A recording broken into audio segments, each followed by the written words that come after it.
So let's just take a look at those live visuals coming in again. Once you can see on your screens there. So this is just, visuals of the aftermath based on a rocket that hit a building in Tel Aviv. You can see there workers, firefighters, volunteers alike, civilians, obviously just trying to quantify and look at what can be salvaged, what impact this also has on, life around in that area, the dome, how it was able to intercept through that dome. This obviously forms part of that greater plan now that Iran has vowed to retaliate, and we're seeing what this impact has on Tel Aviv as it continues there. We can see activity in and around the Middle East, being heightened.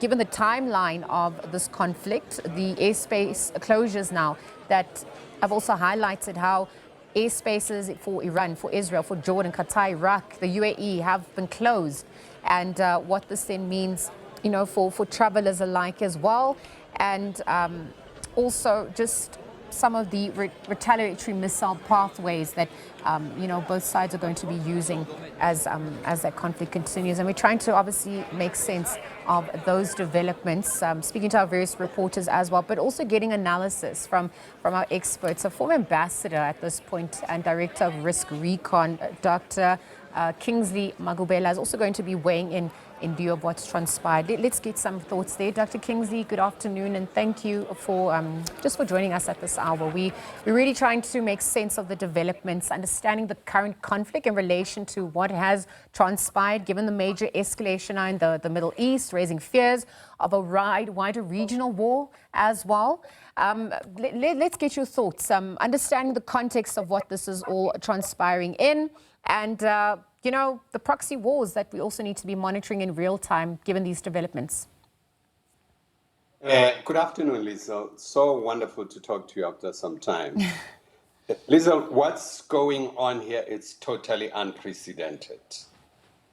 If you look at the manner in which this attack on Iran was managed on Saturday, at the thrust of that was to take care of the reaction of the global market, particularly the oil market. It's not a coincidence that the operation was carried during the course of the day, and it was carried out during the weekend. So it was to ensure that the stock market in the US are closed. They don't get a shock of the immediate attack. But the hope was to try to manage the situation so that by the time the stock market opens tomorrow, there's an understanding that there's a conflict going on and the communication it's better managed. But things have turned around for the West, so to say, Lizzo. Yeah, I mean, we're also monitoring the implications because it also is the month of Ramadan. And so when we're managing the narratives, whether it's religious or political as well, talk to us a little bit more about what's ensuing on that front, the invocation of jihad, if that's a possibility, what this actually means when it comes to the semantics of the word politically as well. To really attack and start the war during the month of the Ramadan, a little bit insensitive on the American side and really underestimating how that could galvanize all Muslims across to say, why would the US do this when they know people are fasting? That's one big mistake from the United States, not to understand the sensitivities that are built into this. I expect Israel to have a clear understanding of this dynamics, because Israel, if there's anyone in the Middle East who understands the Iranian, it's Israel. Israel has a better understanding of Iranians, and vice versa, the Iranians have a better understanding of the Israelis. And because of this, they both have concrete and actionable intelligence against each other. So don't estimate them with respect to collection of intelligence against each other. So that has created a nightmare for the United States. Maybe the hope was that if Iran retaliates and attacks other Muslim countries, it will fracture the whole concept of Ummah within the Muslim community. But I think it has done the opposite, Lizzo.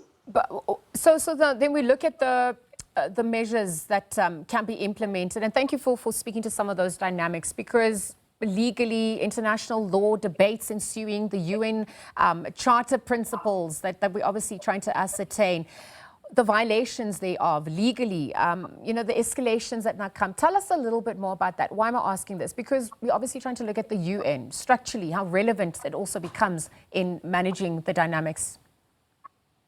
After the Second World War, Liesl, the decision to form the United Nations and to come up with treaties that were intended to manage global conflict were meant to ensure that never again shall the world go into war with each other. So that was basically the creation of all these protocols with respect to international law. We've seen the United States in recent past moving away from international law and the United Nations in particularly. During the Gulf War in Iraq, there was a better communication. The United States went to the Security Council, even though they went there under false pretext, and later on have their own interpretation about the resolution that was adopted. But there was an effort to go to the United Nations to get some level of authorization by the Security Council to go to war in Iraq. And by then, Iraq had attacked Kuwait, you will recall. This time around, there hasn't been any consultation with the UN. This is the second time.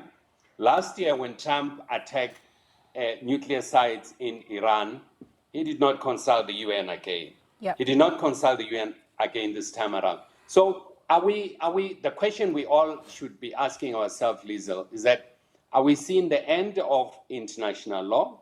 Are we starting to see unilateral taken? And what is the limit in terms of this operation outside international law? We don't know, but we've had clear messages coming from the Trump administration that they will not abide by international law. Trump made it quite clear that he's going to rely on his own intuition and his own moral in terms of dealing with the world, which is a bit unfortunate because the US is a key role player. It's a founder member of the United Nations and really a critical member in the Security Council. Not to play within the rules, it really damages the credibility of the United Nations Security Council. Well, absolutely, and the UN Security Council obviously holding emergency meetings there to really ascertain where to from here. But looking at the conflict and how this also reshapes America's position in the global geopolitical sphere, when it comes to multipolarity, when it comes to relations between China, when it comes to relations between Russia as well. We're still also trying to get their reaction succinctly. Liesl, one thing that we should look very closely is the future of the BRICS, because Iran is part of the BRICS plus, so is the UAE, which has been under attack. Saudi Arabia has been standing on the fence in terms of the affiliation to the BRICS. And we have India within the BRICS that is very much supportive of Israel. So are we going to see a unified decision taken by the BRICS? Is the BRICS going to become irrelevant in terms of really challenging global and geopolitical issues? If the BRICS can't make pronouncement in terms of this conflict, what else can the BRICS do? So you're going to see this paralysis within the BRICS. And I'm really worried if the BRICS is going to renegade itself to the periphery in terms of key global challenges. It may as well become irrelevant. Well, Dr. Kingsley, reform is needed. That's clear. How that framework plays out, what actions also follow, political will for the greater picture, where the clock is ticking. We're monitoring those developments. But thank you for joining us at this hour. It was great chatting. Also just getting some of your expertise there. Dr. Kingsley Makhubela, former ambassador, Director of Risk Recon, weighing in as the Middle East conflict continues. We continue to shine a spotlight there.